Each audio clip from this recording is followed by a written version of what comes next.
Welcome to Quiet Waters Within.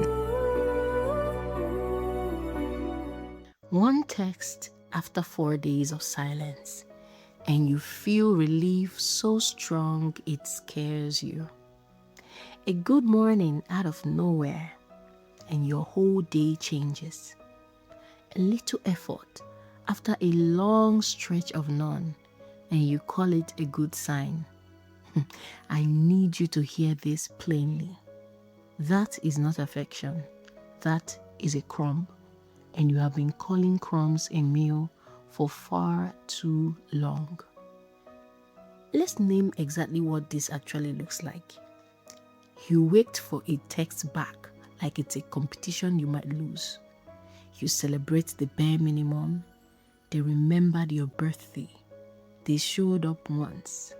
They called when they said they would, just one time, and you tell your friends about it like it's news. You call the silence mysterious. You call the inconsistency, it's just how they are. You explain away the exact behavior that from someone else you would call a red flag in a heartbeat. And when someone consistent, someone who shows up every single time without being chased for it, comes along, it feels flat, almost suspicious, like, where's the catch? Here's what's actually happening in your body, my dear.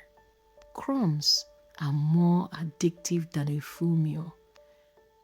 Like snacking, like late night snacking.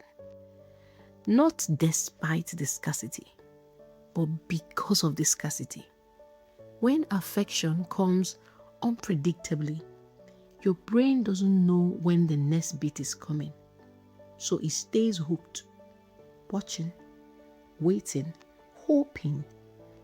See, that unpredictability creates a stronger pull than steady, reliable love ever does. The same mechanism that makes a slot machine harder to walk away from than a vending machine that pays out every time.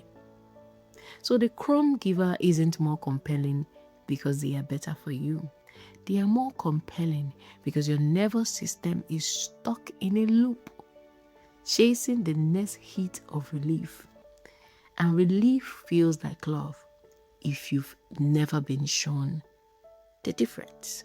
Okay, that's one good text, but a week of nothing. Then one message. Warm, funny, just enough. And it wipes out the whole week of silence in your mind. You feel chosen again, briefly, and then you will have to wait through another week of nothing to feel that again. That's not connection, my dear. That's a cycle. And you are the one paying heavily for it. Your emotions are paying heavily for it. And I know that someone in your life has already told you, gently or even not so gently, that you deserve more than this. And some part of you got this defensive because admitting that they are right means admitting that you've been settling. And that's a harder truth to sit with than staying.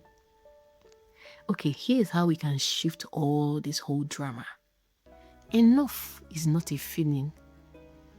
Enough is a standard. And crumbs, no matter how good they taste in the moment, we're never going to add up to a meal, no matter how long you wait at the table. So here's what we're going to do. First, you are going to write down what consistent effort actually looks like in plain terms before you are in the moment where you are feeling grateful for scraps. Define it when you are clear-headed, not when you are starved of attention. Okay? Then second, you are going to stop measuring against the silence. A good test isn't good because it followed 4 bad days. Measure it against what you actually deserve. Do I deserve silence for 4 days? Not against how little you just got after the 4 days. Okay? Now, number 3, notice who initiates. If you are consistently the one reaching out, checking, hoping, then that's the data you need. Not their words, their pattern. And number 4, let boring be safe, not suspicious. The truth of the matter is, good love is boring sometimes. Consistency isn't a trick. Boring is what it's supposed to feel like most of the time, actually. And just to wrap this up for the moment, you're not desperate for wanting more. You are not needy for wanting someone who shows up without being chased. You have just been fed so little for so long that crumbs started to feel like enough. They were never enough, my dear. They were never going to be. You deserve the whole meal. Not because you are owed it, but because it's actually available from someone willing to give it freely.